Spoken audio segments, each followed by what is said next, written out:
الدين عند الله الإسلام أفغير دين الله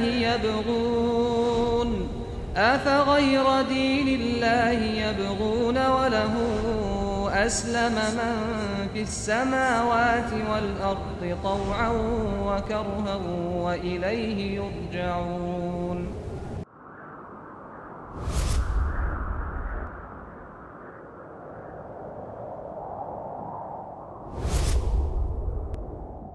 네, 반갑습니다, 여러분.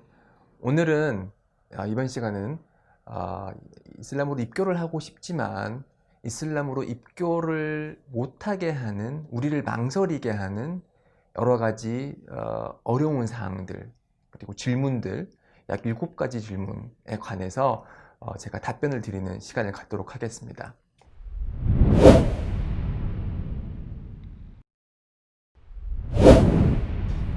이슬람으로 입교를 하기 전에 많은 사람들이 이제 어려워하는 것들이 하루에 5번은 어떻게 예배를 드리냐, 너무 많다. 저 역시 그랬습니다. 처음에 이제 이슬람이 하나님을 믿는 종교라를 알게 되었고, 그래서 입교를 결심을 하고 이제 입교 선언을 했었죠. 그리고 나서 거기에 있던 이맘님, 즉 이제 지도자가 되시는 목사나 아니면 신부 같은 분께 제가 여쭤봤어요. 다 좋은데 하루 5번 예배는 너무 힘들지 않나?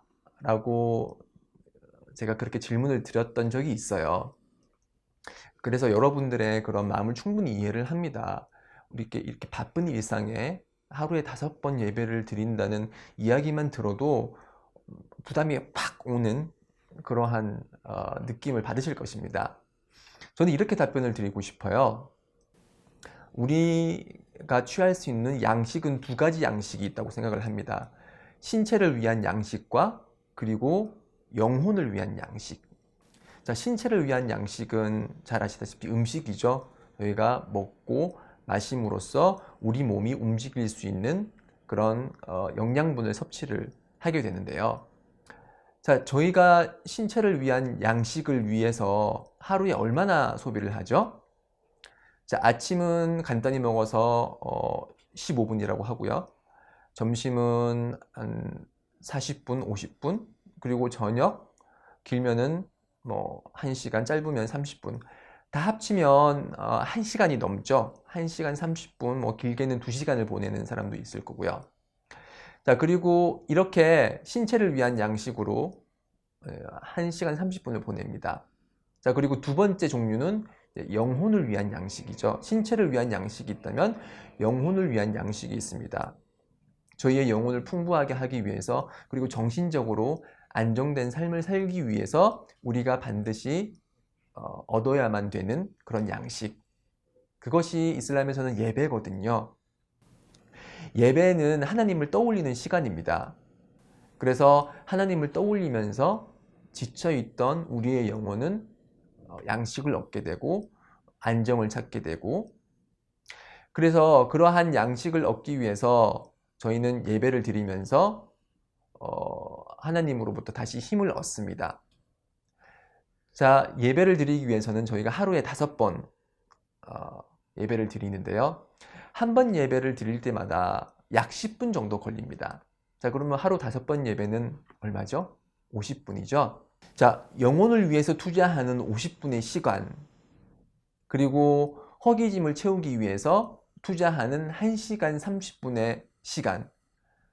자, 영혼과 그리고 허기짐을 채우기 위한 그런 행동들, 그 2개 중에 어느 것이 더 소중할까요? 저는 영혼에게 양식을 주기 위한 그 시간이 더 소중하다고 생각을 합니다. 그래서 밥을 먹기 위해서 1시간 30분을 쓰는 것도 중요하지만 영혼을 위해서 그렇게 배고픔을 없애기 위해 1시간 30분을 쓰는데 영혼을 위해서는 50분 정도는 투자를 못 하겠습니까? 할 수 있습니다. 저는 입교하고 나서, 대학교를 졸업하고 나서 대기업에서 근무를 했습니다. 대기업에 다닐 때도 그랬고 학생 때도 그랬고 예배 시간에 맞춰서 항상 예배를 드릴 수 있었습니다. 학생 때는 비어있는 그런 건물의 옥상 아니면 가장 높은 꼭대기층에서 예배를 드렸고, 그리고 기업에 다닐 때는 비어있는 강의실 그리고 비어있는 회의실에서 잠깐 10분 동안 예배를 드리고 다시 돌아오곤 했습니다. 같이 근무하는 이제 분들께서는 담배를 피우기 위해서 아니면은 주위 사람들과 얘기를 하기 위해서 잠시 쉬러 10분 동안 20분 동안 나가는 동안 저는 그때 예배를 드릴 수가 있었죠. 그래서 50분이라는 시간, 예배를 위해서 투자하는 시간이 그렇게 어려운 것이 절대 아닙니다. 한번 시도를 해보시면 그것이 긴 시간이 아니며, 그리고 허기짐을 위해서 우리가 밥을 먹는 그 시간보다 짧은 시간이기 때문에 우리가 얼마든지 쉽게 생활 속에서 50분의 시간을 투자해서 예배를 드릴 수 있을 거라고 생각을 합니다.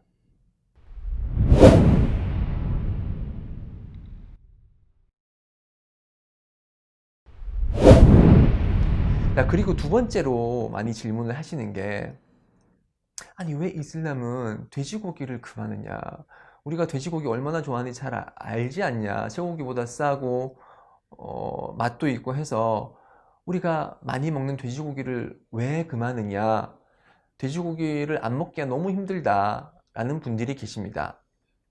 우선 잘못된 편견 하나부터 바로잡고자 합니다. 돼지고기가 한국의 고유 문화인가요? 많은 분들이 그렇게 생각하실 수 있습니다. 지금 현재 모습을 보면 이제 소주와 함께 먹고 싶은 부동의 1위의 안주는 삼겹살이죠.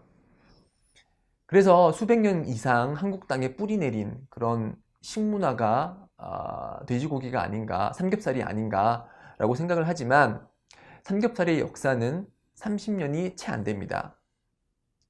그래서 1970년대 후반까지만 해도 삼겹살은 지금처럼 대중적이지 않았거든요. 삼겹살 음식점이 이제 생기기 시작한 건 1970년대 중후반이고요. 그리고 삼겹살이 대중화된 거는 대중화되면서 이제 구이 문화를 즐기기 시작한 것은 1980년대 초반입니다. 약 한 30년 정도의 그런 역사를 가지고 있죠.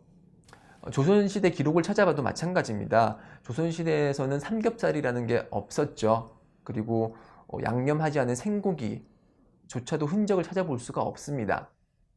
그 얘기는 뭐냐면, 지금 우리가 이게 한국의 고유 문화라고 생각하면서 자랑스럽게 먹는 이 삼겹살의 역사가 실제로는 철저히 현대인의 입맛과 식습관에 맞춰진 상업적인 문화에 불과하다는 거죠. 네. 그래서 우리 조상들은 돼지고기를 잘 먹지 않았습니다. 왜냐하면 돼지고기의 폐해를 잘 알고 있기 때문이죠. 한국의 속담 대사전을 찾아보면 이런 속담이 있습니다. 돼지고기는 여름에 잘 먹어야 본전이다. 그 말은 무슨 말이냐면, 돼지고기를 먹어서 배탈이 안 나면은 그게 본전인 거고, 돼지고기는 보통 여름에 먹으면 배탈이 나기 일쑤다라는 거죠. 왜냐하면 돼지고기는 다른 고기와 달리 쉽게 부패를 합니다. 양고기나 아니면 쇠고기, 닭고기와는 달리 더운 여름에는 금방 상하기 때문에, 단체 급식을 봐도 그래요. 단체 급식 메뉴를 보면 여름에는 돼지고기를 잘 안 내어 놓습니다. 돼지고기를 내어 놓으면은 그걸 먹고 이제 배 아파하는 학생들이 생길 수 있기 때문이죠. 자, 그리고 지금 돼지고기는 잘 먹어야 본전이다라는 것이 이제 한국 속담이라면은, 영어 속담도 제가 하나 인용을 해볼게요. 영어로는 You are what you eat 이라는 그런 속담이 있죠. 즉, 당신이 먹는 걸로 결정이 된다. 당신이 먹는 것에 의해서 많은 부분 당신의 정체성이 결정이 된다라고 해석을 할 수가 있겠는데요. 자, 우리가 즐겨 먹는 돼지고기.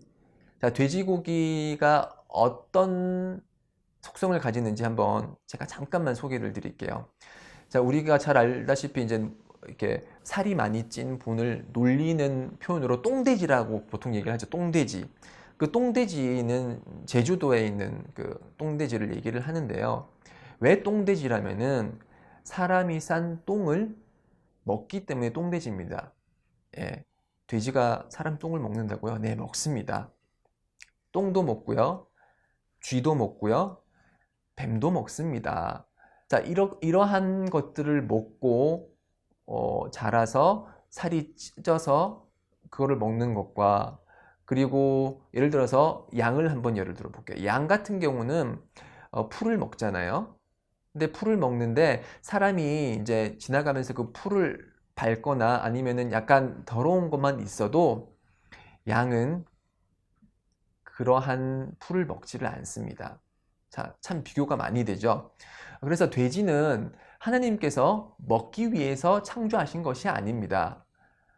돼지는 뭐 노아의 방주 사건에서도 이제 많은 사람들이 인류가 타고 이제 여러 종류의 동물들이 그 방주를 탔을 때 돼지의 역할은 뭐였냐면은 그렇게 많은 사람들이 이제 방주에서 배설을 하는 그런 배설물을 치우기 위한 역할을 했다고 그렇게 전해지는데요.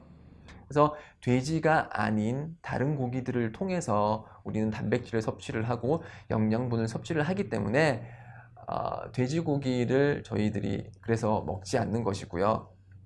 돼지고기 말고 다른 영양 섭취분이 많이 있기 때문에 예를 들어서 달걀도 있을 테고, 그렇죠? 그러니까 단백질 섭취분으로요. 달걀도 있을 테고, 뭐 참치도 있을 테고, 생선, 해물 그런 것들이 많이 있기 때문에 굳이 돼지를 안 먹는다고 해서 영양 부족에 걸리거나 심각한 정신적인 그런 장애를 초래하지는 않을 거라고 생각을 합니다.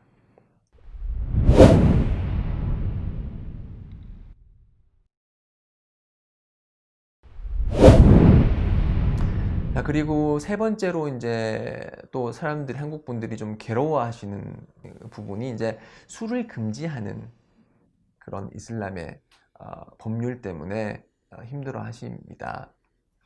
이슬람은 왜 술을 금지하냐면요.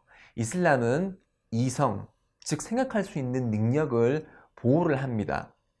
보호를 하고자 하기 때문에 술을 먹으면 그런 이성이 파괴되기는 경우가 많기 때문에 이슬람은 술을 금지를 합니다.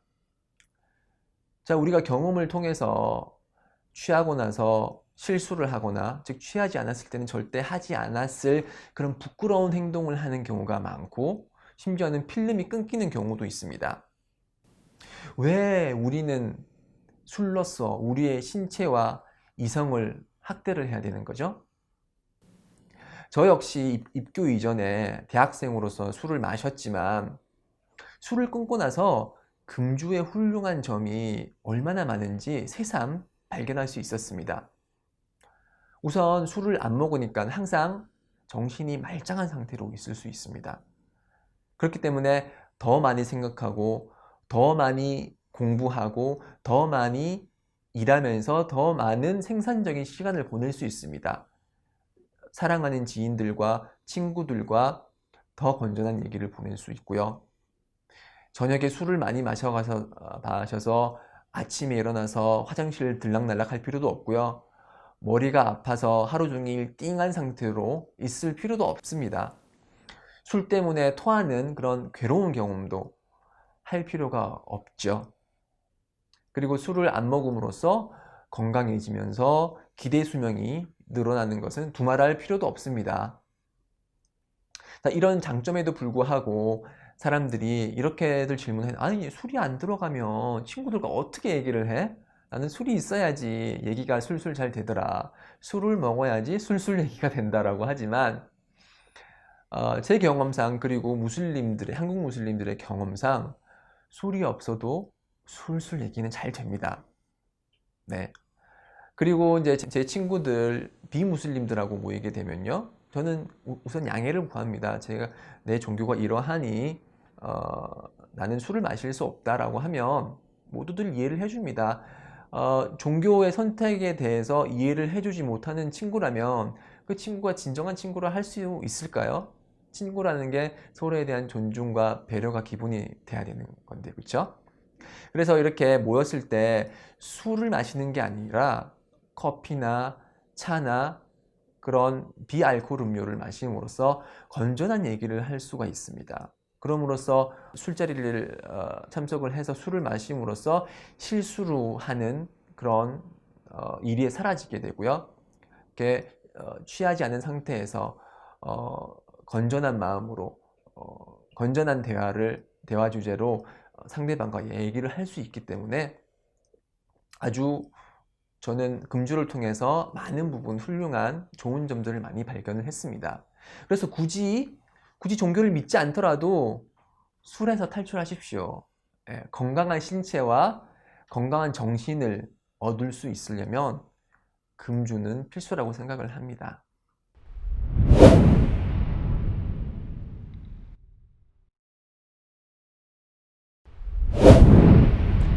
그리고 네 번째 질문으로 이제 지금 제가 기르고 있는 수염, 이 수염을 왜 기르느냐?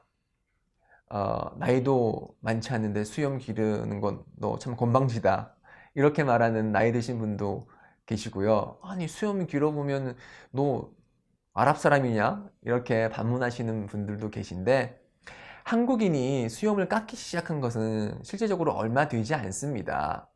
그리고 우리 조상들은 항상 수염을 기르고 있었죠. 그 증거로 세종대왕의 초상화를 한번 볼까요? 자, 제가 지갑에서 돈을 꺼냅니다. 자, 세종대왕 있죠? 여기 수염을 길렀습니다. 저처럼 콧수염과 턱수염을 길렀습니다.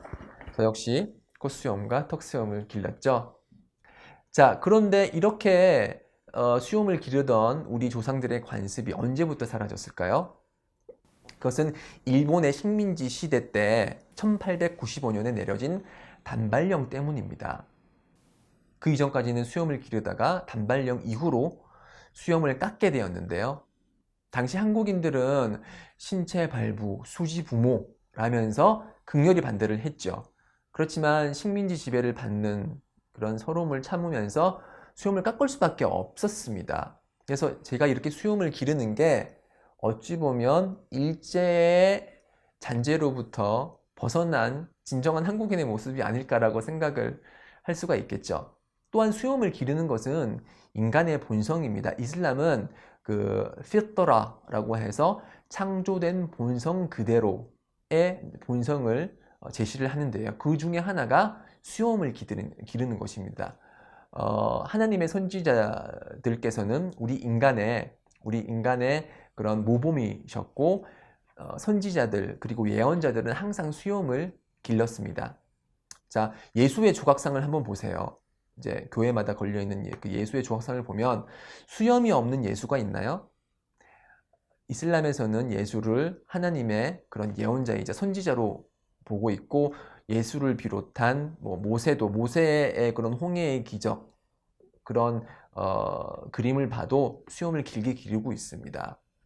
그래서 이슬람의 믿음은 이것이 인간의 자연스러운 모습이고, 그리고 선지자들과 예언자들의 전통을 따르는 것이기 때문에 수염을 기르는 것이 권장이 되는 것입니다. 다음에 또 뵙겠습니다. 감사합니다.